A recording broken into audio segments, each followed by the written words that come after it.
Gênesis capítulo 37, queridos, é um texto muito conhecido.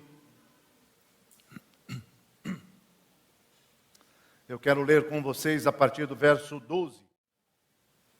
37, 12 diz a palavra: E como foram os irmãos apacentar o rebanho do pai em Siquém, perguntou Israel a José: Não apacentam teus irmãos o rebanho em Siquém? Vem, enviar-te-ei a eles.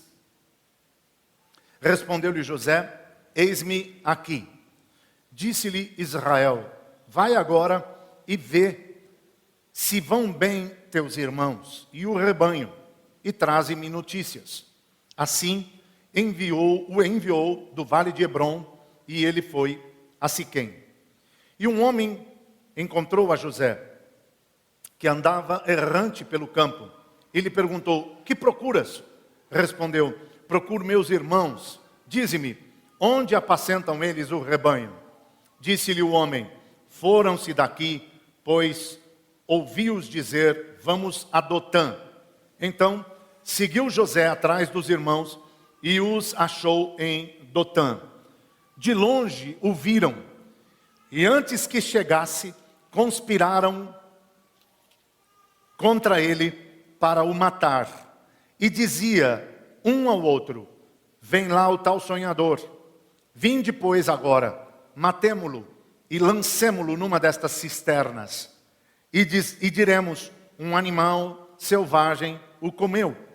E vejamos em que lhe darão os sonhos. Mas Rúben, ouvindo isso, livrou-o das mãos deles e disse: Não lhe tiremos a vida. Também lhes disse Rúben: Não derrameis sangue, lançai-o nesta cisterna que está no deserto, e não ponhais mãos sobre ele. Isto disse para o livrar deles, a fim de o restituir ao pai. Mas logo que chegou José a seus irmãos, despiram-no da túnica, a túnica talar de mangas compridas que trazia, e tomando-o, o lançaram na cisterna vazia, sem água. Ora, sentando-se para comer pão, olharam e viram que uma caravana de ismaelitas, vou dizer isso de novo, uma caravana de ismaelitas vinha de Gileade. Seus camelos traziam aromatas, bálsamo e mirra, que levavam para o Egito. Então disse Judá a seus irmãos: De que nos aproveita matar o nosso irmão e esconder-lhe o sangue? Vinde, vendamo-lo aos ismaelitas, não ponhamos sobre ele a mão, pois é nosso irmão e nossa carne. Seus irmãos concordaram, e passando os mercadores midianitas, os irmãos de José o alçaram e o tiraram da cisterna, e o venderam por 20 siclos de prata aos ismaelitas. Estes levaram José ao Egito. Amém e amém. Até aí, tá bom. Glória a Deus pela sua palavra, amém? Podem sentar-se, por favor.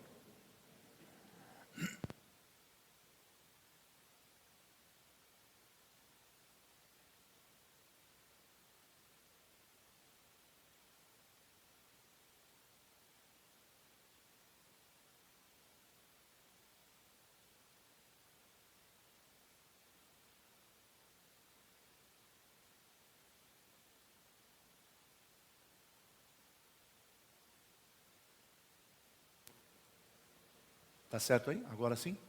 Ok. Eu não sei se alguns de vocês já ouviram esta ministração.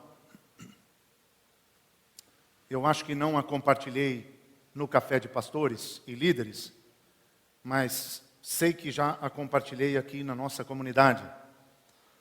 Então, se você já ouviu, eu espero que ela venha para você de forma renovada, porque nesta manhã eu tinha outra coisa em mente para compartilhar, até que entrei no templo. Ao entrar, o Espírito de Deus mudou-me o coração, e tomando um tempo para orar ali no fundo, senti-me compelido pelo Espírito Santo a compartilhar essa ministração da palavra.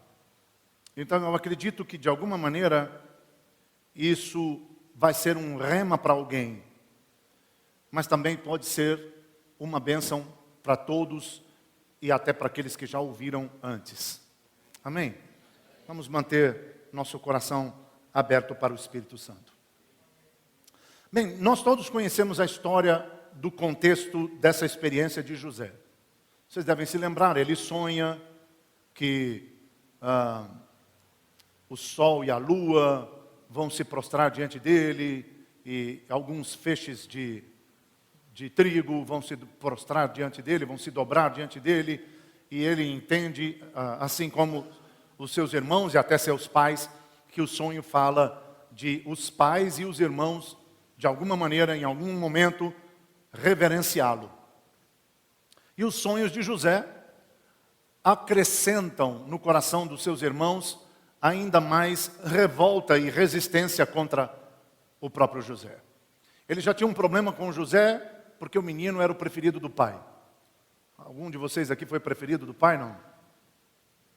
Vocês tiveram vários irmãos? Não? Teve vários irmãos? 5. Você é o caçula, Marcos? Você sabe do que eu estou falando. Quem mais é caçula? Os caçulas sabem do que eu estou falando. Eu sou caçula, de 10. Outro dia eu estava tentando lembrar qual dos meus irmãos não me bateu. Né? Porque caçula sofre.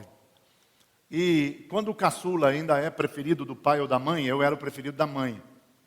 Se os meus irmãos virem um vídeo algum dia desses, me perdoem, mas vocês já bateram o suficiente. Eu era o preferido da mãe, eu era o caçula, então eu sei o que José passou. Pelo menos em relação aos irmãos, né? Os irmãos tinham resistência a José, porque ele era o preferido do pai. A resistência aumenta, é acrescida por uma inveja quando o pai faz uma túnica especial para o filho. Não é? Então já existe uma resistência por ele ser preferido. Agora tem a inveja por causa da bendita da túnica. Né? Não bastasse isso, o menino começa a ter sonhos. E nos sonhos ele será exaltado e a família terá que reconhecer isso. Então, nesse exato momento, os irmãos decidem matá-lo. Com a interferência de Rúben, ele não é morto, mas colocado numa cisterna vazia. E pela interferência de Judá, ele termina sendo vendido como escravo para os ismaelitas que o levam ao Egito. Meus irmãos, nós todos sabemos que a fé é o combustível do sobrenatural. Você está comigo? Digo de novo, a fé é o combustível para o sobrenatural. É pela fé que somos salvos. Efésios capítulo 2, verso 8, é por meio da fé, aliás, pela graça sois salvos, a graça salva, mas por meio da fé. Pela graça sois salvos mediante a fé, isto não vem de vós, é dom de Deus, não de obras, para que ninguém se glorie. Mas a fé é o combustível do sobrenatural, desde o ponto de partida, a salvação. Estão comigo, sim ou não? A fé é o combustível para o sobrenatural. Nosso Deus se move com base na nossa fé. Nós todos já ouvimos isso, vale a pena lembrar, a fé honra a Deus e Deus honra a fé. Se cremos, Deus pode. Vocês estão comigo, sim ou não? Você deve se lembrar do pai que, pedindo socorro para o seu filho, disse para Jesus: se o senhor puder fazer alguma coisa, Jesus respondeu: se eu posso. Se você puder crer, tudo é possível. É como se Jesus estivesse dizendo: se eu posso, é claro que eu posso. É óbvio que eu posso. Eu posso qualquer coisa, desde que exista alguém que creia. Eu posso fazer, se você puder crer. Bendito seja Deus. Se você puder crer, Deus pode fazer. Escuta, presta atenção, vou dizer de novo isso. Se você puder crer, Deus pode fazer absolutamente qualquer coisa. Qualquer coisa, absolutamente qualquer coisa. Nós conhecemos, por exemplo, João capítulo 14, quando a palavra diz que se você pedir alguma coisa no nome de Jesus, isto te será feito. Vocês estão comigo, sim ou não? E é tão tremendo no original, porque o sentido do original é muito mais profundo do que simplesmente, se você pedir, Deus pode fazer. O contexto, o sentido no original é, se você pedir, crendo, Deus pode fazer qualquer coisa, até o que ainda não existe. Ele vai criar, se você puder crer. Se existe, Ele pode trazer. Se não existe, Ele pode criar. Basta que você creia. Vocês estão comigo? Recentemente minha esposa compartilhou um testemunho aqui de uma mulher que Deus está usando tremendamente entre muçulmanos. E depois eu não estava presente, eu estava numa das minhas viagens. Mas depois ela compartilhou comigo e com o nosso filho em particular. E nós ficamos impactados com o testemunho dessa irmã. Ela cria que o peso que ela tinha no coração pelos muçulmanos era de alguma forma Deus indicando que queria usá-la entre os muçulmanos. Então, depois de muito orar com essa paixão por muçulmanos e crendo que Deus iria usá-la no meio dos muçulmanos, ela foi a uma mesquita e pediu para o líder da mesquita se ela podia pregar para o povo dele. E ele perguntou: a senhora quer falar o quê para o meu povo? Porque é óbvio que ela não era muçulmana. E ela disse: a senhora quer falar o quê para o meu povo? Eu quero falar de Jesus para o teu povo. Você imagina? Então o líder muçulmano disse: como? Ela disse: eu não vou usar a Bíblia cristã. Eu vou usar o Alcorão, o livro dos muçulmanos. Por quê? Porque por amor aos muçulmanos e sentindo essa carga no coração por eles, ela estudou o Alcorão. E ela encontrou no Alcorão um texto que fala de Jesus curando. No Alcorão tem uma menção de Jesus fazendo milagres. Então ela tomou essa passagem do Alcorão como base para dizer: eu quero falar do Jesus que cura, porque o Alcorão fala que Ele cura, e eu vou orar para que Deus cure teu povo. O sujeito disse: olha, vamos fazer o seguinte, você não pode falar para o meu povo, você não pode falar na mesquita, mas venha jantar conosco. E ela foi jantar com eles, e Deus lhe deu muita graça. E no final das contas, o líder daquela mesquita disse: tá bem, vamos marcar um culto de cura. E você fala para o meu povo. E ela nos conta no testemunho que ela então foi pela primeira vez pregar aos muçulmanos. E tinha algumas dezenas de pessoas na mesquita. E ela falou com base no Alcorão sobre o Jesus que cura. E então, ela disse: quantos aqui estão enfermos? Eu vou orar por vocês e Jesus vai curar vocês. E ela orou e algumas pessoas foram curadas. O líder muçulmano, eu não me lembro, ele tinha um problema físico, ou a esposa? A esposa não podia engravidar, então ela orou pela esposa. E ela foi curada. E com esse milagre, então, ela foi curada e teve gêmeos. Quantos concordam que Deus de vez em quando extrapola?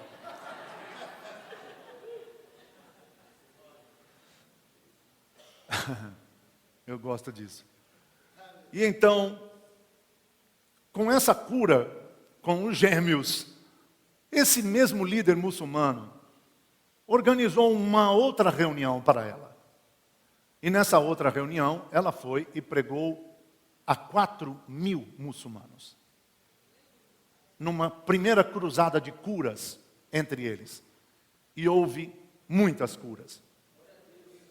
Por conseguinte, fizeram uma segunda cruzada de curas. Escuta, eu não estou falando de cruzada evangélica. Eu estou falando de uma cruzada muçulmana. Na segunda cruzada de muçulmanos para receber cura, vieram poucos mais. 20.000. Quando nós ouvimos o testemunho, ela estava compartilhando a sua sexta cruzada entre muçulmanos. Na sexta cruzada, houve mais de 200.000 muçulmanos participando. Vocês estão aqui, gente? alguns não se impressionam. Eu acho que vocês estão fazendo um trabalho melhor que esse, não é? Porque isso é absurdo. É absurdo. Eu vou dizer disso de novo. É absurdo Deus levantar uma senhora de 83 anos de idade. Nós não estamos falando de uma mocinha. Nós estamos falando de uma mulher com 83 anos de idade. É um absurdo que Deus levante uma mulher com 83 anos de idade para fazer cruzadas de curas, de milagres e de salvação em o nome de Jesus, com base no Alcorão, entre muçulmanos.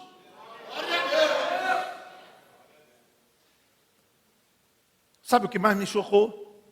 Foi quando o repórter perguntou para ela: se você pudesse dizer alguma coisa para o povo que está te ouvindo, que vai ouvir esse seu testemunho, se você puder dizer alguma coisa para eles, o que você diria? Ela disse, eu diria, se vocês puderem crer, Deus pode fazer. Vocês só precisam crer. Vocês precisam tomar a palavra como sendo sua. Palavra de Deus para você. Se você puder crer e tomar a palavra para você, Deus pode fazer. Deus pode fazer.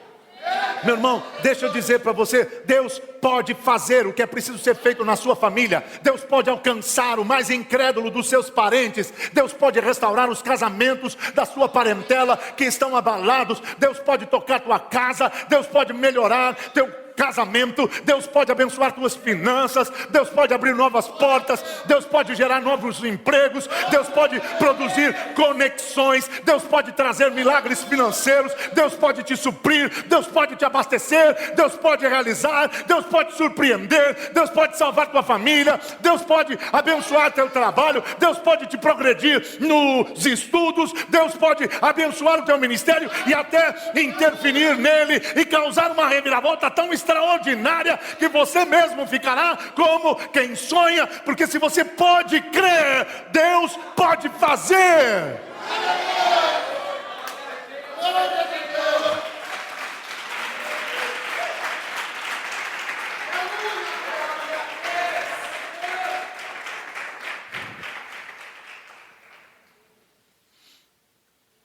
Eu sempre gosto de lembrar de John Lake, enviado pelo Senhor dos Estados Unidos para a África, durante o período da peste bubônica. E John Lake orava com as pessoas e elas eram curadas. E a peste era contagiosa. Então, os médicos ficaram surpresos, como é que você tem contato com a doença e não é contaminado? Como é que você impõe as mãos sobre as pessoas, você não é contaminado e elas ainda terminam curadas? E John Lake dizia, está no meu DNA. Eu fui salvo. Eu fui transportado do império das trevas para o reino do Filho do seu amor. Eu fui lavado no sangue de Jesus. Eu sou imune. Meu Deus. Por causa da incredulidade dos médicos, ele os desafiou. Façam testes. Colham meu sangue. Coloquem o vírus no meu sangue. E foi o que fizeram. Claro, com microscópios, né? Tomaram o sangue do Lake, John Lake, e colocaram o vírus no sangue. O vírus vivo. Quando entrava em contato com o sangue, morria instantaneamente. E o Lake ainda disse, põe na minha pele. Colocou a mão embaixo do microscópio. E quando colocava um vírus da peste em contato com a pele, instantaneamente o vírus morria. E Lake era um desses que dizia, se você puder crer, Deus pode fazer. A fé é o combustível do sobrenatural. Deixa eu te dizer uma coisa, o nosso problema é que nós não cremos. Nosso problema é que nós temos recebido a palavra em nível de informação. Nós temos recebido a palavra, vou dizer outra vez, no nível da informação. A palavra não funciona quando ela é recebida como informação. A palavra funciona quando ela é recebida como uma verdade. Você está aqui? Nós temos mero conhecimento teórico ou teológico e não temos tido experiência. A experiência é produzida pela fé na palavra. É preciso tomar as promessas de Deus como promessas pessoais. Essas não são promessas para Israel, essas não são promessas para Abraão, Isaac, Jacó, essas não são promessas para Pedro, Paulo, Tiago e João. Essas promessas são minhas, são promessas para mim. Eu as tomo, eu creio, eu me aproprio, eu recebo, eu vou vivê-las. Se puder crer, Deus pode fazer. Deus pode interferir nesse quadro, meu irmão. Talvez alguém esteja, por exemplo, numa situação financeira difícil, dizendo: você não sabe o quanto eu estou devendo. Bem, não é preciso saber. Não é preciso saber o quanto você está devendo. Só é preciso saber o que Deus diz a respeito. E o que Deus diz é que se você puder crer, Ele pode fazer. Nós tivemos irmãos aqui que debaixo de uma palavra tiveram dívidas de 120 mil reais perdoada. Sim, perdoada. Você está comigo ou não? O banco ligou e disse: olha, a gente não aguenta mais ver a sua dívida aqui.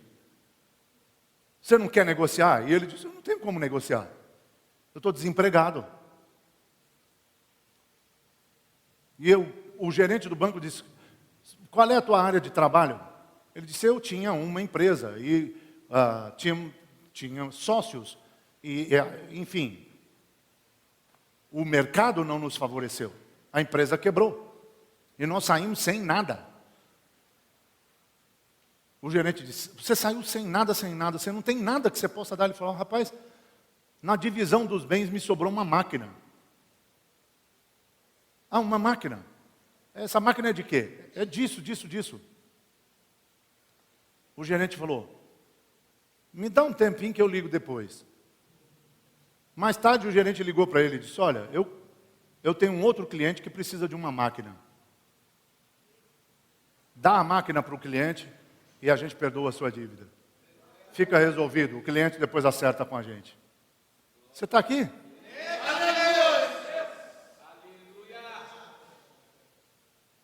Se você puder crer, Deus pode fazer.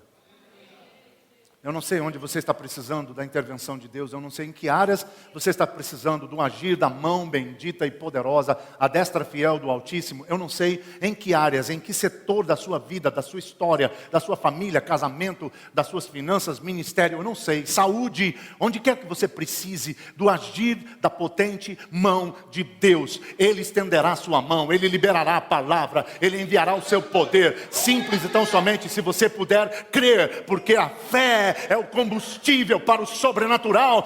Deus está nos desafiando a ser uma igreja que vive na realidade do céu. Deus está nos chamando a romper com a incredulidade, a romper com a apatia, a romper com a frieza, a romper com a religiosidade. Deus está nos desafiando a sair da mesmice, do comodismo. Deus está nos chamando como igreja dessa reta final, desses últimos dias, a sermos um povo sobrenatural. Deus quer nos colocar no padrão e na realidade do Espírito, no nível da sobrenaturalidade ativa. E se pudermos crer, vamos viver. Sacode alguém do teu lado. Eu sei que alguns não gostam disso, mas me ajuda. Sacode alguém do teu lado e lhe diga: se você puder crer, Deus pode fazer. Você está aqui ou não? Se você puder crer, Deus pode fazer. A fé é o combustível do sobrenatural. Mas os sonhos são o combustível da vida. Diga outra vez. A fé é o combustível do sobrenatural. Mas os sonhos são o combustível da vida. Ninguém vive sem sonhos, irmãos. Ninguém vive sem perspectiva de futuro. Ninguém vive sem projetos. Ninguém vive sem expectativas. Ao olhar para frente é preciso ter expectativas. É preciso ter sonhos. Qualquer ser humano começa a murchar quando deixa de sonhar. Os sonhos são o combustível da vida.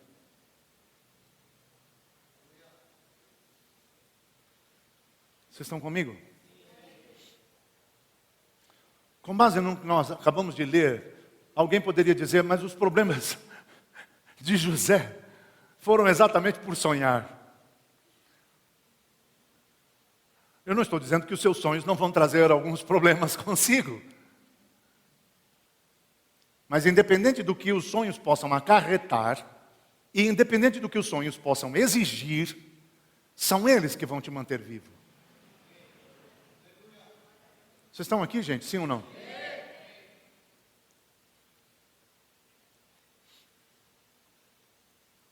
Vocês já foram aos Estados Unidos? Já visitaram os parques da Disney? Eu sei que alguns dizem que é do diabo. Mas eu cansei de entregar coisa para o diabo. Eu não sei você, mas eu já dei muita coisa para o diabo. E agora estou exigindo que ele devolva. O que é meu e nem o diabo tasca. Chega de dar coisa para o diabo. Durante muito tempo a igreja deu muita coisa para o diabo. Sim ou não? Eu lembro da época que eu era contra o rock. Eu dava seminários de louvor e adoração e eu dizia, o rock é do diabo. Né? Vocês estão aqui, sim ou não? Hoje eu sei que o rock é do Silvio. Oi! E o Silvio não é o diabo. Mas rock é, né? Claro que é uma brincadeira isso, mas o fato é que o diabo não tem nada. O diabo não é dono de nada. A única coisa que o diabo gerou é sua filha até hoje e será até o fim. A mentira. E como ele é pai da mentira, uma das mentiras que ele prega é que isso é dele, aquilo outro é dele, aquilo não sei o que é dele, e não sei o que lá é dele. E a gente entra numa paranoia, meus irmãos. Hein? Sim ou não? Não pode comer o arroz tio João. Porque nós não sabemos se tio João é uma entidade de um terreiro. Né?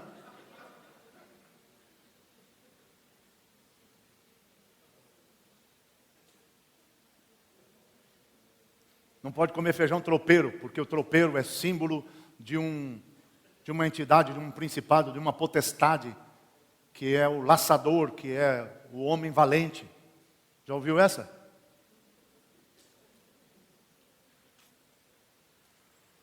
E convenhamos, feijão tropeiro é muito bom. Deus abençoe quem criou o feijão tropeiro. E não foi o diabo, com certeza. Verdade ou não, gente? Irmãos, eu sei o que eu estou falando. A gente dizia que a bateria era do diabo. O baixo é do diabo, porque o diabo é que é baixo.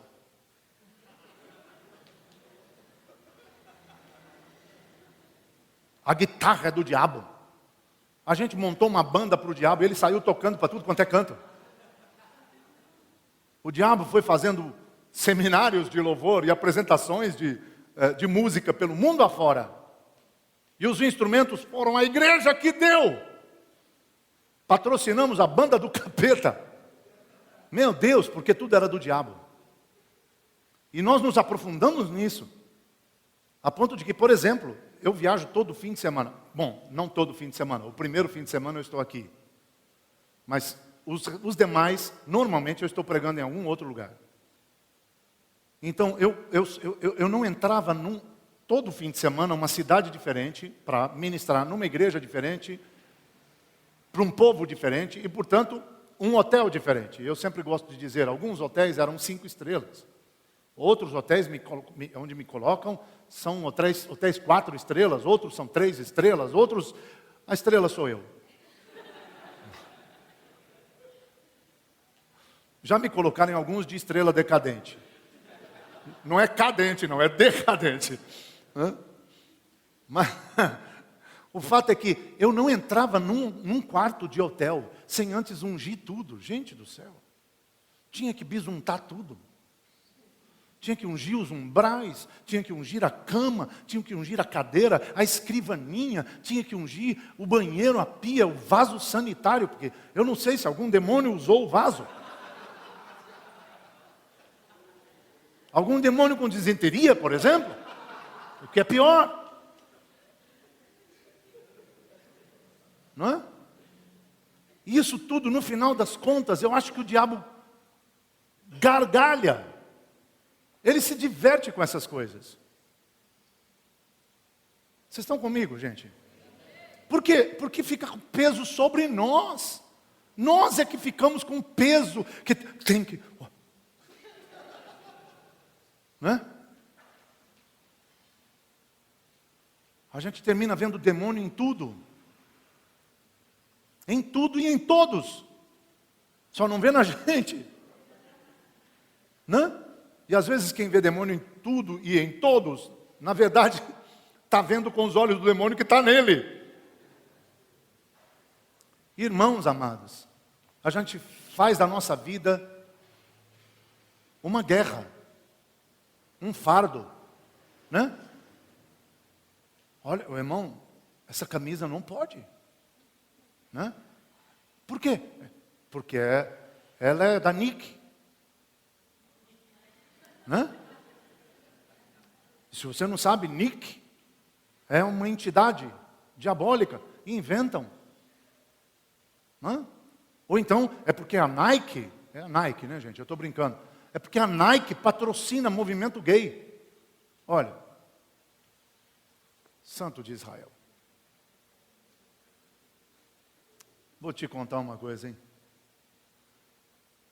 O dinheiro é meu. Alô? Eu comprei. Agora a camiseta não é mais do diabo. É minha. É minha. E o que o dono da loja ou o dono da Nike vai fazer com isso é problema dele, não vai ser cobrado de mim. Alô? Posso ser um pouco mais honesto? Eu dei a minha oferta numa igreja XYZ. E depois descobri que o pastor era nó cego. Aleluia! Ou misericórdia, né? Porque, pensa comigo, você não sabe o que o pastor vai fazer. Que destino vão dar para aquela oferta? Suponhamos que, infelizmente, lamentavelmente, tem um ou outro que pisa na bola. Suponhamos que ele faça uso daquele dinheiro para comprar cachaça e tomar um pileque. Você realmente acha que porque você fez aquela oferta, Deus vai punir você pela cachaça do outro? Desculpa, meu irmão, para quem você ofertou? Para Deus. Seu assunto é com Deus. O que vão fazer com aquele dinheiro não é problema seu. E se isso vale na igreja, vale no supermercado. O que eu comprei com meu dinheiro. Se é do tio João e ele é uma potestade, é uma entidade do terreiro de não sei onde, é problema de quem o invoca. Eu comprei o arroz e o feijão e o que comprei, o tênis, a camisa ou a calça com meu dinheiro. Dinheiro que Deus me deu e dinheiro que já foi santificado porque eu o abençoei e porque eu ofertei na casa de Deus, porque eu dizimei. E então meu dinheiro é meu, é puro, é santo, é abençoado, e o que eu compro com ele é resgatado, e o diabo não tem poder sobre isso.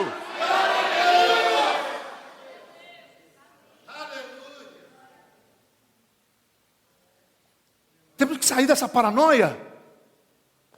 Você não sabe a origem de todas as coisas, meu irmão. Você não sabe de onde vem o teu papel higiênico. Você não sabe de onde vem o azeite. Não sabe. Alô?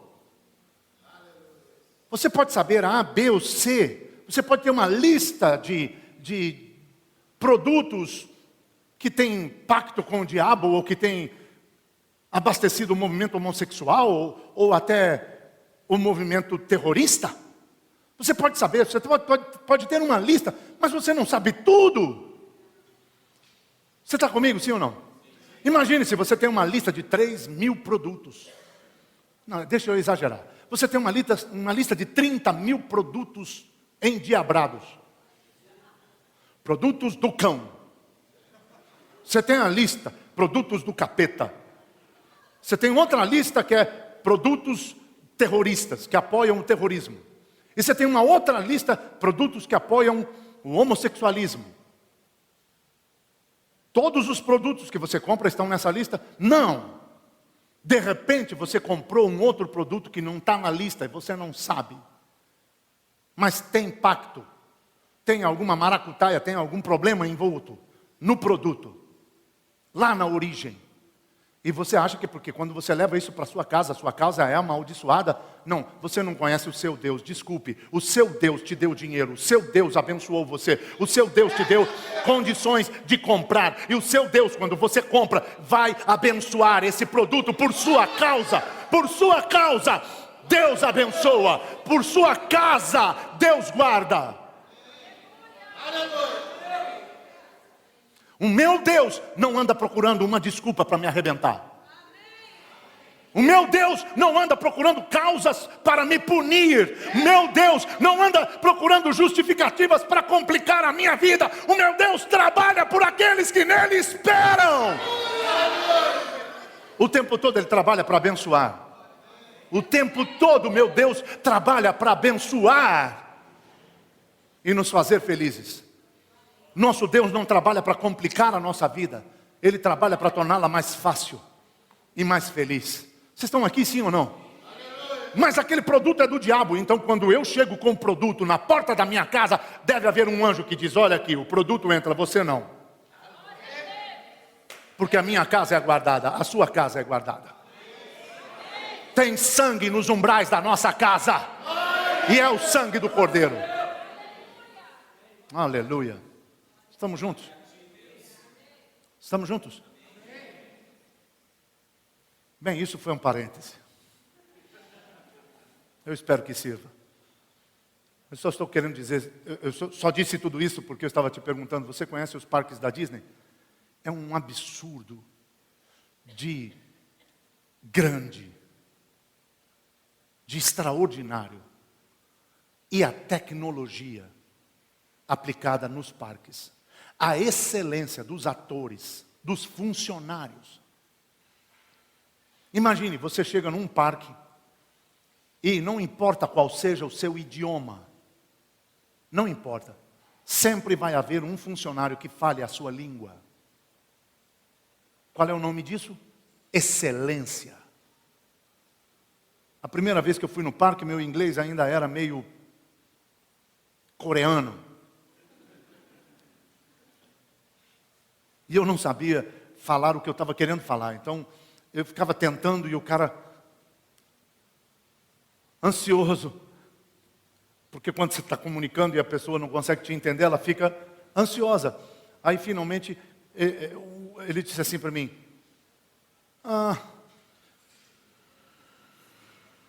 just a minute. Espera um pouquinho. Brasileiros? Eu, yes. Aí ele, então fala português que fica mais fácil. Lembra, amor? Então fala português que fica mais fácil.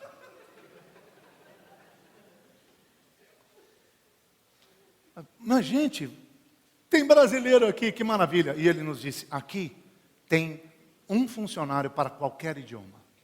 Se alguém chegar aqui falando bengalês, vai ter alguém que fale bengalês para ajudá-lo a desfrutar do parque.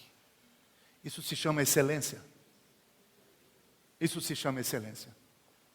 E quando perguntaram a Walt Disney como ele construiu isso tudo, ele disse, sonhando.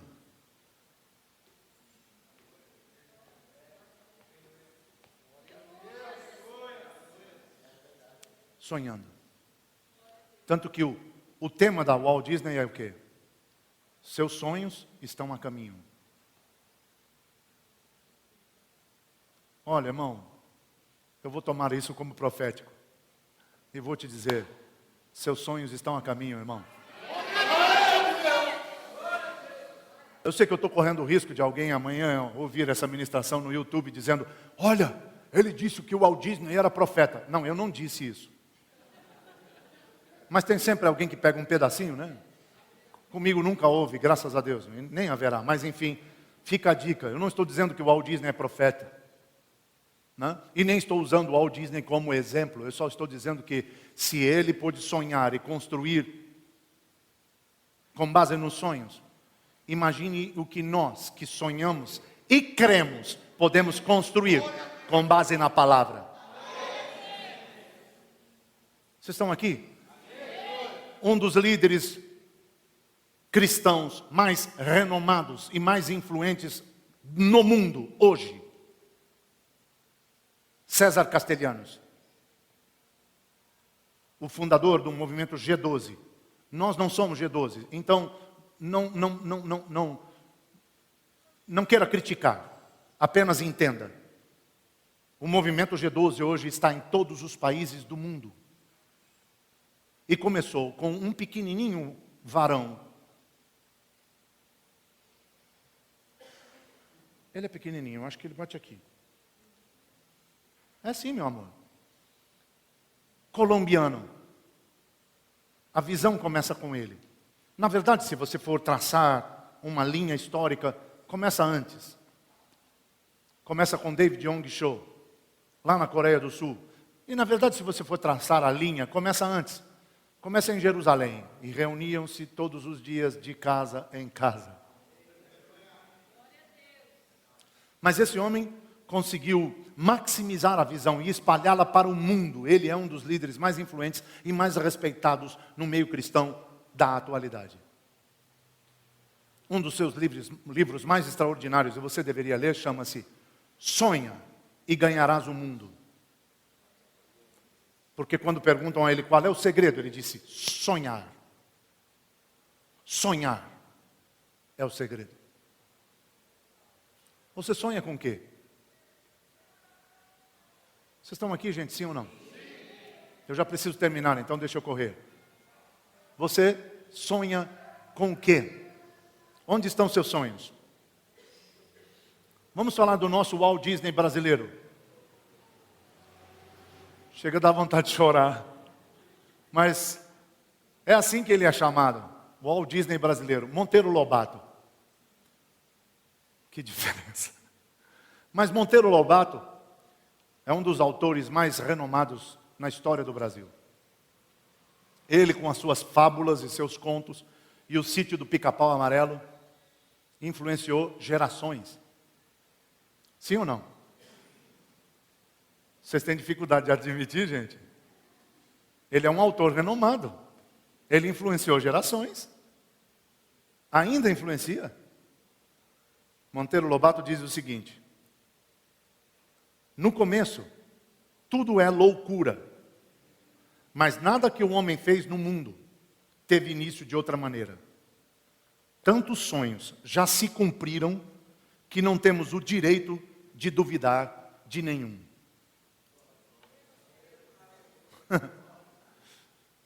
Tudo começa com uma loucura, uma doideira. Alguém que diz assim: puxa, se eu pudesse fazer. E algo começou. Vocês estão aqui? Eu me lembro quando Deus pediu para nós começarmos o movimento da Santa Convocação. Adoração 24 horas por dia durante o período do Carnaval. Quando eu reuni líderes brasileiros para passar a visão, eles disseram para mim: olha, muito legal essa visão, se for de Deus ela funciona. Essa é uma maneira bonita de dizer: legal, mas não conte comigo. Então nós começamos sozinhos. Nós tínhamos uma igreja com umas 60 pessoas. E nós dissemos: ok, se ninguém vai, vamos nós. E começamos nós mesmos. A primeira Santa Convocação, em 2004, foi feita por aquele grupo, pequeno grupo de uma igreja, que se desdobrou e nós cobrimos todo o período de carnaval com adoração. 24 horas. Nas casas, no sambódromo, nós fomos adorar lá no sambódromo, na cabeceira do sambódromo. Não, Estou apontando para lá. O Salvador fica para cá. E, à noite, num clube que a gente conseguiu alugar. Começou com aqueles 60 irmãos se desdobrando para cobrir todo o período do carnaval, com adoração e oração. Mas não era uma visão para uma igreja, era uma visão para uma nação. Hoje, em todo o Brasil, nós temos Santa Convocação. Em várias e várias cidades, em todas as capitais. Já por mais de 13 anos, o Brasil é coberto com adoração 24 horas por dia, durante os períodos de carnaval. Se você pode sonhar, você pode viver. Me ajuda, toca alguém do teu lado e diga: se você pode crer, Deus pode fazer. E se além de crer você puder sonhar, poderá viver. Vocês estão aqui, gente? Sim ou não? Eu gosto disso. Tantos sonhos já se cumpriram que não temos direito de duvidar de nenhum. Um dos líderes cristãos mais reconhecidos nos Estados Unidos pela sua luta em favor dos direitos iguais entre as raças, Martin Luther King. Martin Luther King ficou conhecido pelo seu discurso chamado I have a dream. Eu tenho um sonho.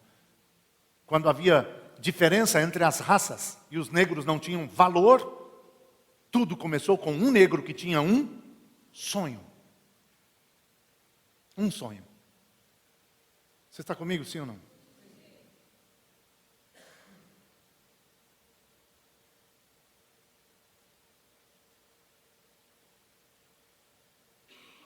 Se você puder sonhar, vai poder viver.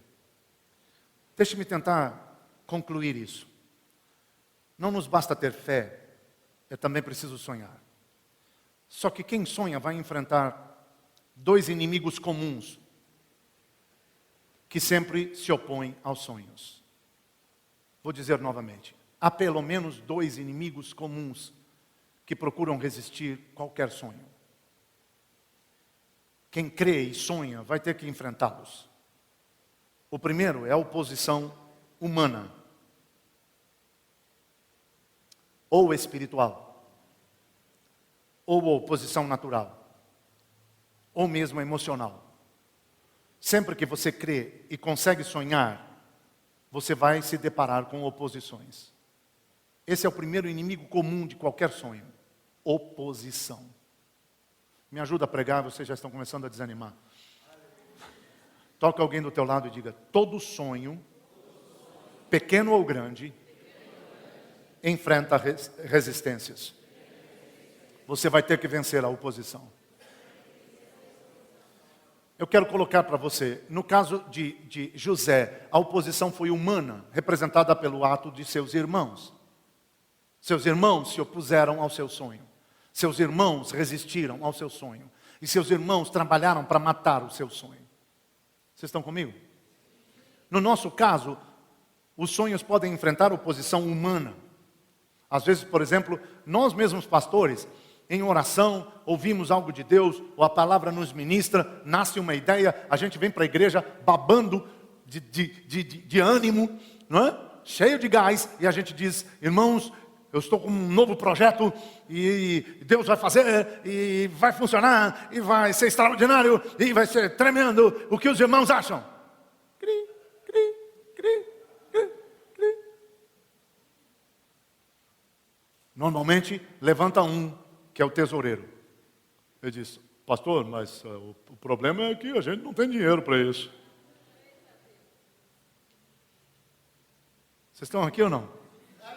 Quem é pastor sabe do que eu estou falando? A oposição humana. Às vezes não é humana, é emocional. Deus planta o sonho no seu coração. E eu quero fortalecer isso, irmãos. Deus é plantador de sonhos.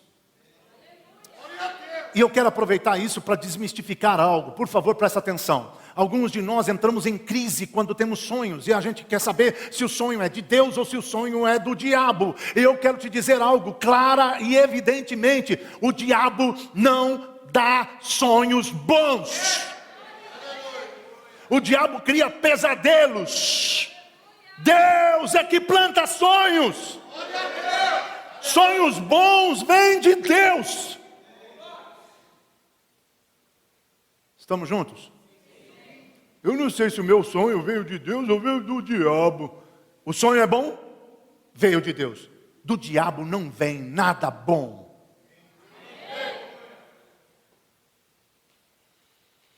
Às vezes a oposição é emocional. Simplesmente Deus planta o sonho e você diz: ah, Senhor, eu sou o menor da minha família. A minha família é a menor tribo de Israel. Não dá. Não vai dar certo. Isso não vai funcionar. É a sua própria alma resistindo aos seus sonhos. Ou aos sonhos de Deus. Você vai ter que enfrentar oposição e vencer, se quiser ver seu sonho se cumprir. Às vezes é oposição natural. Falta o dinheiro. Então isso vai exigir que você não só sonhe, mas também creia. Às vezes a oposição é espiritual. E aí não basta sonhar e crer. Também é preciso exercer a autoridade e dizer: diabo, sai do meu caminho e solta os meus sonhos. Eles vêm de Deus e eles vão se cumprir. Eu te ordeno, sai do meu caminho. Eu te repreendo em nome do Senhor Jesus. Sabe, quando a gente começa a sonhar e a oposição aparece, naturalmente a nossa mente tem a tendência de acreditar que não vai dar. Que era bobagem, que não passava de sonho, que foi utopia. Não, querido, a oposição não é uma confirmação de que o sonho vai fracassar. A oposição é uma confirmação de que o sonho vai se realizar. Vou dizer outra vez, a oposição é uma confirmação de que o sonho tem tudo para dar certo. Se vai dar em nada, para que oposição? Pensa comigo, digamos que a oposição é espiritual. Você está enfrentando uma guerra para fazer o sonho se cumprir. O diabo se levantou, as trevas estão resistindo. O diabo não vai perder tempo se ele sabe que esse sonho vai dar com os burros na água. Mas se o diabo está opondo-se, é porque ele sabe que esse sonho tem tudo para dar certo. Você está aqui comigo, sim ou não? Todos, quando sonhamos, enfrentamos a oposição. Se você puder vencer as oposições, os seus sonhos poderão se tornar reais. O segundo inimigo de todo sonho, ou de todo sonhador, é a cisterna. A cisterna vazia. Cisterna vazia, você sabe o que é, né? Cisterna é reservatório de água. Cisterna vazia é algo que não deu em nada. Então, para nós, cisternas vazias são sinônimos de fracasso. E aqui vamos nós. O segundo inimigo dos seus sonhos é o fracasso. Todo sonhador vai fracassar. Um dia, uma vez, 10 vezes, 20, 50 vezes. Todo sonhador precisa vencer a cisterna. Todo sonhador precisa triunfar sobre o fracasso. Você está comigo? Presta atenção no que eu vou te dizer. Porque o fracasso tem a tendência de nos jogar cada vez mais para baixo. E quando fracassamos, nós queremos jogar a toalha. Nós pensamos em desistir. Não é assim que funciona. Você tem que aprender a usar o fracasso não como desculpa para desistir.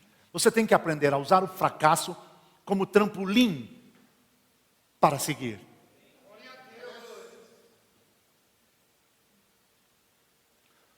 Presta atenção nisso. O fracasso é parte intrínseca do sucesso. Outra vez.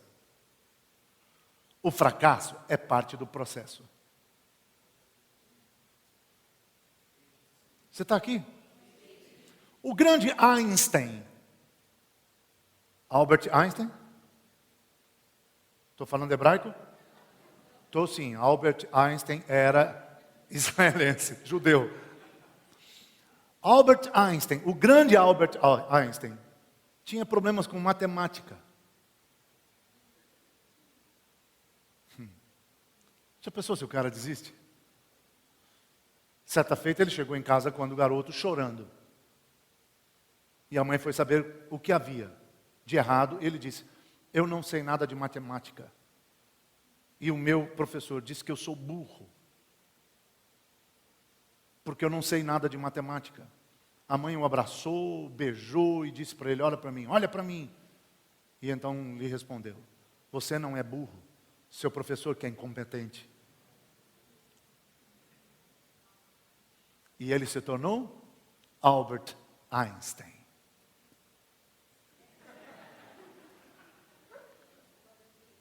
Alô? Deixa eu te perguntar, diante do fracasso, você é burro?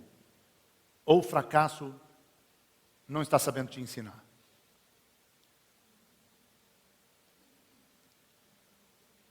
Aprenda com o fracasso para não ser burro. Nós precisamos aprender com o fracasso, irmãos. Ele é parte do processo. Vocês estão comigo, sim ou não? Sim. Quando Beethoven ficou surdo, alguns disseram: acabou. Agora não compõe mais.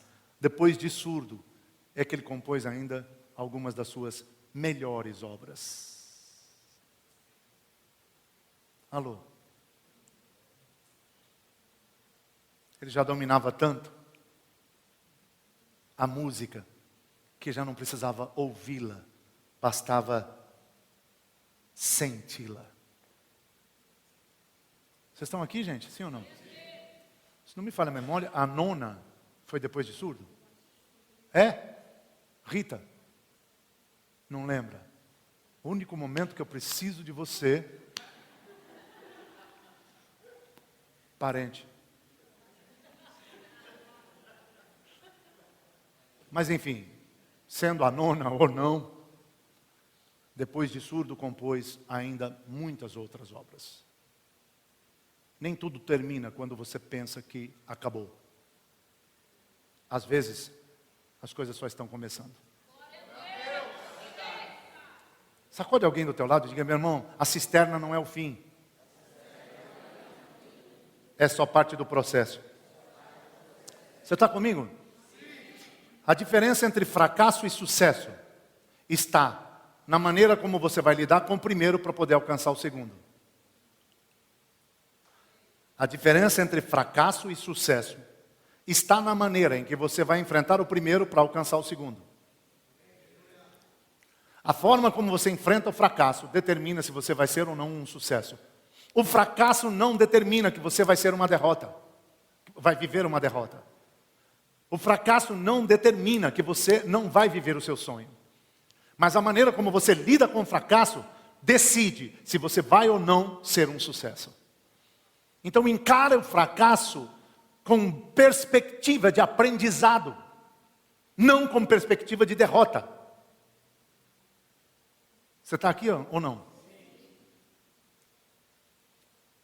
Eu estou tentando me lembrar, mas até agora não me veio à mente o nome do bem-sucedido cidadão que disse o seguinte: é alguém renomado no mundo, mas não me lembro exatamente agora. Não sei se foi Henry Ford, o criador do automóvel. Me parece que sim. Que disse o seguinte: eu nunca fracassei, eu só tive muitas oportunidades para crescer. Eu nunca fracassei, só tive muitas oportunidades para melhorar. Você está aqui? Pá, mas Davi, me lançaram numa cisterna. Eu já chego lá, eu vou terminar com isso, mas deixe-me te dizer algo. Esses dias eu participo de alguns grupos de pastores, por causa daquilo que eu falei no começo, relacionamento. É importante.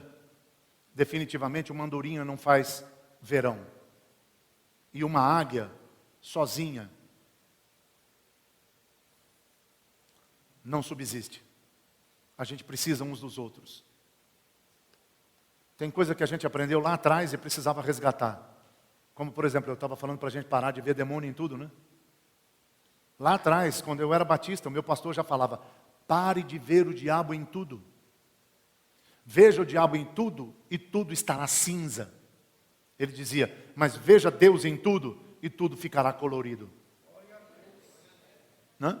E voltando à questão, lá atrás, o Asaf Borba já cantava, meu irmão, eu preciso de ti.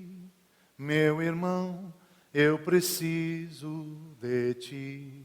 Pois Deus colocou em ti graça para mim, meu irmão, eu preciso de ti. Tem graça de Deus em todos nós para distribuirmos uns aos outros. Nós precisamos de relacionamentos. Então eu faço parte de alguns grupos de pastores. E esses dias, num dos nossos grupos, a discussão que se deu foi por conta do número crescente de suicídio entre pastores. Nesses últimos 2 meses, 3 pastores renomados, 3 pastores brasileiros, renomados pastores brasileiros, se suicidaram. Pastores influentes, com um histórico que dá nó na nossa mente, quando você vê o histórico e o fim, a maneira como terminou. Então estávamos no grupo discutindo, por que pastores se suicidam? E o Gerson Borges, que é um compositor, o Gerson Borges colocou algumas coisas de maneira muito apropriada. Fiquei feliz em ler o que ele escreveu. O Gerson diz, por exemplo, que pastores se suicidam porque querem ser Deus. A gente quer salvar todo mundo, gente. E não dá certo. A gente não consegue salvar ninguém. Escutem, pastores, por favor, prestem bem atenção. Não podemos salvar nem a nós mesmos. E temos que lidar com isso. Eu lembro quando eu estive pregando na África e tive que levar um dos missionários para o pronto-socorro. O pronto-socorro era um casebre que a Igreja Batista sustenta com algumas ofertas e põe lá uma enfermeira para tentar dar um alívio para a alma, porque nem medicamento não tem. Mas para aliviar a alma e não a dor, a alma, ela está lá fazendo plantão e orando pelas pessoas. É tudo que ela consegue fazer. E na área daquela casa estava um monte de gente moribunda, esperando para morrer. Mulheres magérrimas, com o seio esticado até a cintura e seco. E na ponta daquela coisa seca, um outro bebezinho seco, grudado e sugando, tentando tirar alguma coisa dali para sobreviver. Quando eu vi aquela cena, eu disse, meu Deus, o que é isso? E o pastor, líder da missão que me acompanhava, disse, isso é a nossa realidade de todo dia. E eu disse, como é que vocês lidam com isso? O que essas pessoas têm? Ele disse, aqui só tem 2 coisas. AIDS e malária. Não temos remédio nem para um, nem para o outro. E eu disse, então o que vai acontecer com essas pessoas? Elas vão morrer. Friamente, ele me disse, elas vão morrer. Eu disse, como vocês lidam com isso? Ele disse, Davi, quem não lida com isso vai embora. Missionário que não aguenta isso, abandona o campo missionário. Para a gente poder ficar e pregar o evangelho, para que eles pelo menos sejam salvos, a gente tem que encarar isso. A gente tem que ficar meio que cauterizado. Porque se a gente for chorar todo dia, como você está chorando agora, porque eu desabei. Ronaldo, eu desabei vendo aquilo. Você se sente uma porcaria, um nada. Porque você não pode fazer nada. Davi, mas a gente podia juntar dinheiro e comprar medicamento. Medicamento é vendido no mercado negro. Nem o governo tem medicamento. Tudo é vendido no mercado negro, a preços absurdos, a dólar. Então o dinheiro, vamos ser honestos, boa parte do dinheiro nunca chega no campo missionário. É desviado por pastores e líderes no meio do caminho. E o dinheiro que chega, às vezes não dá para sustentar nem o missionário. Quanto mais para comprar o remédio para cuidar dos doentes. Não tem dinheiro. E você tem que lidar com isso. Então você se sente um nada, porque eu não posso fazer nada. E o missionário disse, se a gente for chorar todo dia igual você está chorando agora, a gente desidrata e morre. Ou então nós temos que ir embora.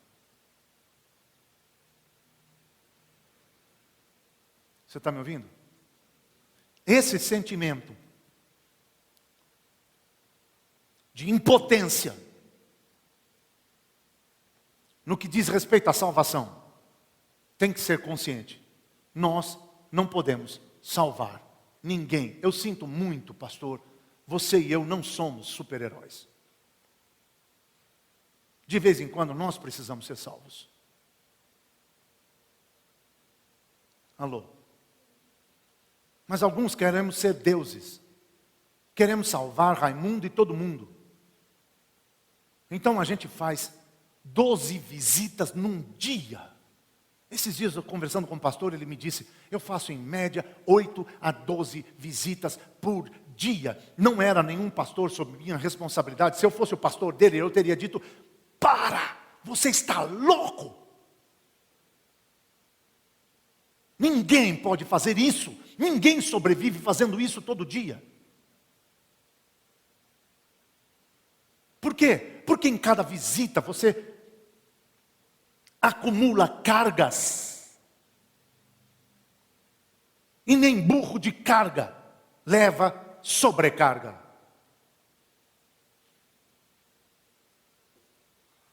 Acho que nós temos aqui motivo para muitas outras coisas. Nós temos motivos aqui para um seminário.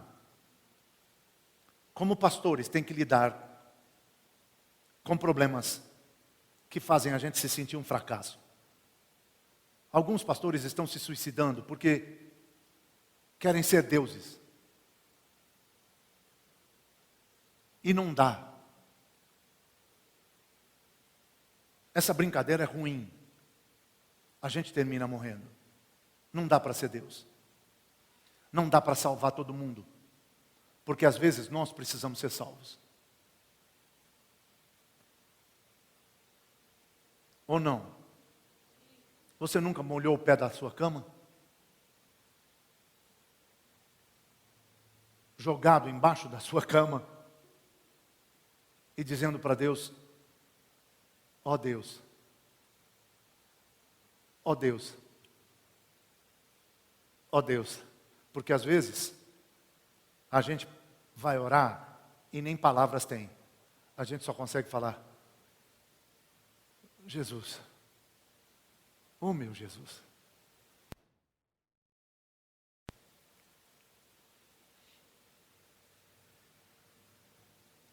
O Gerson ainda disse que alguns pastores morrem por causa da ingratidão.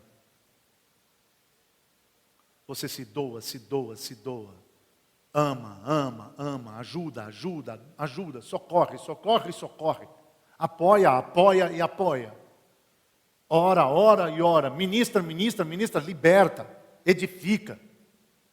Empresta dinheiro, que nunca vai receber de volta. Porque você emprestou, mas a ovelha acha que você é obrigado. E de repente essa mesma ovelha chega um dia e diz, pastor, meu tempo aqui acabou. Deus falou comigo que Ele tem uma obra melhor para mim. Uau! Agora que você pode ajudar aqui, Deus tem uma obra melhor para você. Então Deus é muito bom para com você e está sendo mal para comigo. É o que os pastores que sofrem ingratidão terminam pensando. Não vale a pena, eu estou sendo injustiçado. Eu faço tudo pelo cidadão. E então Deus o prospera. E eu que me lasco. Porque cada um que vai embora, quem não é pastor não sabe, mas quem é pastor sabe. Cada um que vai embora, normalmente não vai embora sozinho. Leva mais alguém. Se só isso não bastasse, além dele ir embora, levar outros, ele deixa uma lacuna, ele deixa problemas, que o pastor vai ter que administrar. Porque a igreja inteira vai vir para cima perguntar, por que o fulano foi embora? Porque o fulano sempre parece bom, e o pastor sempre parece mal. Porque o fulano parece estar acertando, e o pastor é que parece ter errado. Porque quem vai embora diz exatamente que ele está fazendo a coisa certa, e o pastor falhou com ele. Então a igreja cai em cima do pastor. Alguns pastores estão se suicidando por ingratidão. Traição, irmãos. O Gerson colocou uma terceira coisa. Alguns pastores estão se suicidando por solidão. Andar sozinho, irmãos, é se expor demais.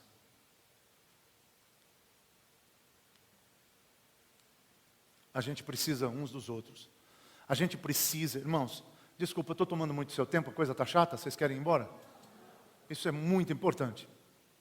A gente precisa de relacionamentos, nós precisamos desenvolver a cultura da mesa. Sentar junto, comer junto, visitar um ao outro, jantar junto, tomar café, bater papo e jogar conversa fora. E pelo amor de Deus, pastores, quando vocês se juntarem, não falem de igreja. Porque vocês já vivem em igreja o dia todo, o tempo todo. Então quando vocês estiverem tomando café, falem de café.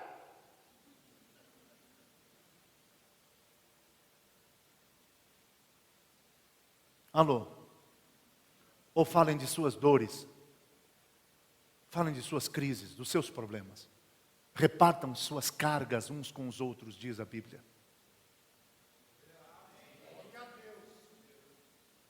Conversem para se ajudar. Porque alguns morrem de solidão. O Gerson conta no que ele escreveu que uma psicóloga perguntou para ele: pastor, nós psicólogos temos psicólogos. Pastor cuida das pessoas. E quem cuida do pastor? Ninguém. Ninguém cuida da gente. Se o povo soubesse, nos amaria mais. Se o povo soubesse, nos respeitaria mais, nos valorizaria mais, nos ajudaria mais, nos abençoaria mais. Se o povo entendesse o que Paulo disse: por amor de vós, nós somos entregues à morte todos os dias.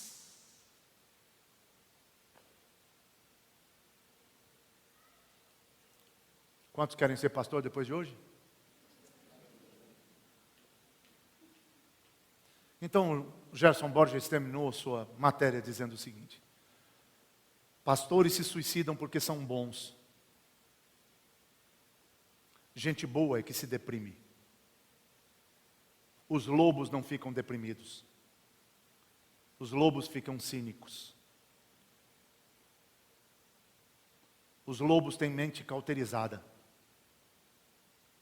O lobo faz igreja para ganhar dinheiro. O lobo abre igreja para ganhar dinheiro. O lobo tem programa na rádio para ganhar dinheiro. O lobo tem programa na televisão para ganhar dinheiro. O lobo tem culto todo dia para ganhar dinheiro. O lobo prega o evangelho para ganhar dinheiro. E como o dinheiro está entrando, ele não fica deprimido, ele fica feliz. Por mais que ele esteja fazendo barbaridades, enganando, iludindo a fé do inocente, com maracutaias, com tramóias, com atitudes e campanhas antibíblicas, ele não está nem aí, ele tem a mente cauterizada, ele é lobo, ele é cínico, o dinheiro está entrando, ele não se deprime, ele fica feliz. Mas pastores bons estão se suicidando.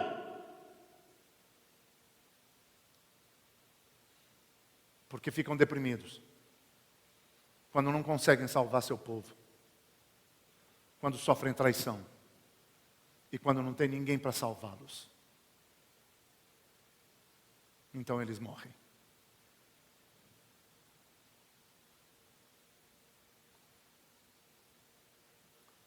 Que Deus nos guarde. Talvez você esteja aí pensando, será que o Davi já pensou em morrer? Não. De vez em quando não. Só sempre. Muitas vezes. Muitas vezes. Muitas vezes. Algumas delas, cheguei perto.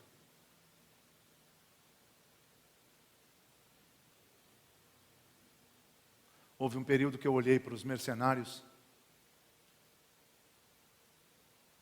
prosperando, igrejas lotadas, enganando o povo, mentindo, iludindo, fraudulentos, mesquinhos, egoístas, com tramóias, com maracutaias, torcendo a Bíblia, manipulando a fé dos inocentes. Mas igrejas lotadas e contas bancárias transbordando. E eu só queria abrir um orfanato. Mas não tive dinheiro. Eu queria abrir um instituto bíblico. Mas não tive dinheiro. Eu tinha uma casa de recuperação. Mas precisamos fechar. Porque não tinha dinheiro.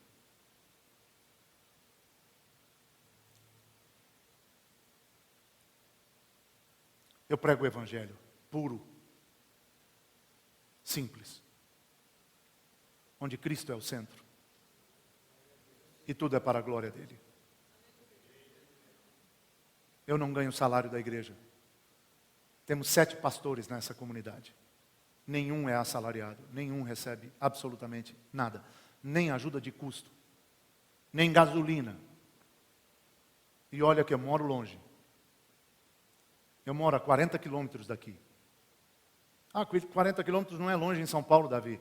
Sim, mas 40 para ir e 40 para voltar. São 80 por dia. Você está aqui?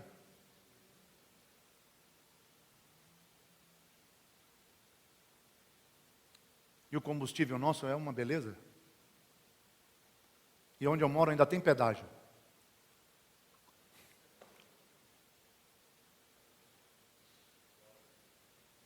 Mas eu não estava deprimido por falta de salário, mas por não fazer o que eu sonho em fazer.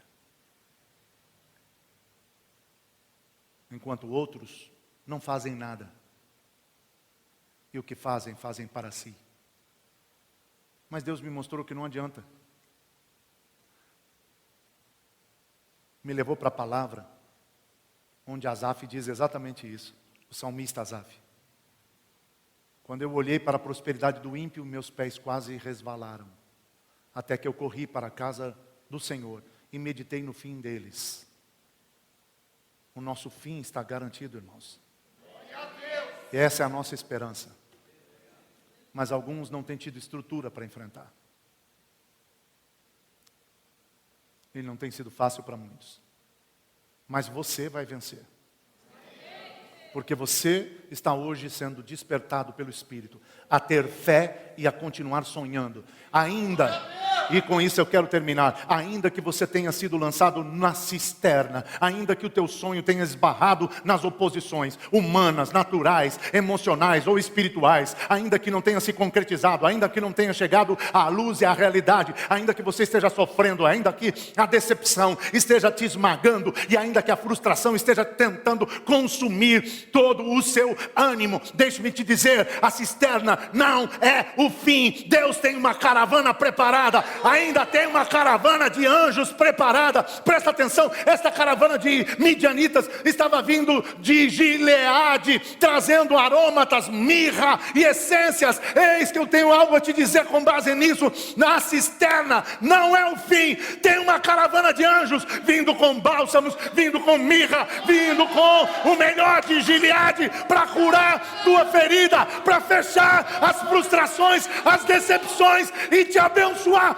Vai haver cura, vai haver libertação, vai haver renovo. A caravana vai te tirar da cisterna. E quando pensaram que estavam se livrando de José, na verdade o colocaram exatamente onde Deus o queria, no Egito. O colocaram no Egito. A caravana de anjos vai passar, vai te tirar da cisterna e vai te colocar onde Deus te quer. Se você puder crer e se puder sonhar, tem sempre uma caravana de anjos sendo enviada. Tem sempre um bálsamo em Gileade. Tem sempre uma cura.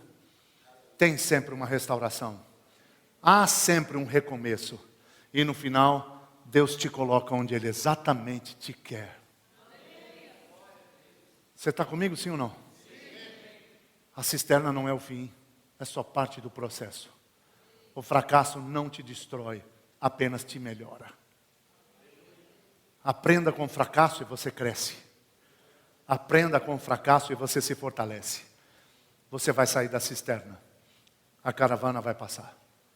E os anjos vão te colocar exatamente onde Deus te quer.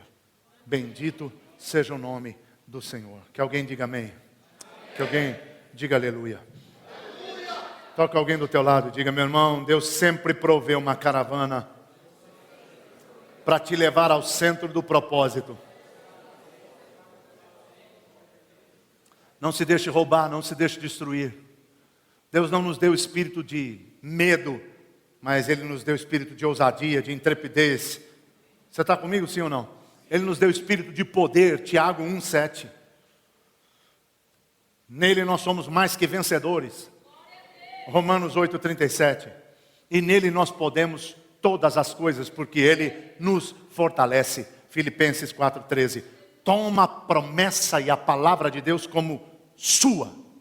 Toma a verdade de Deus como sua verdade. Crê e sonha. Você vai vencer os obstáculos.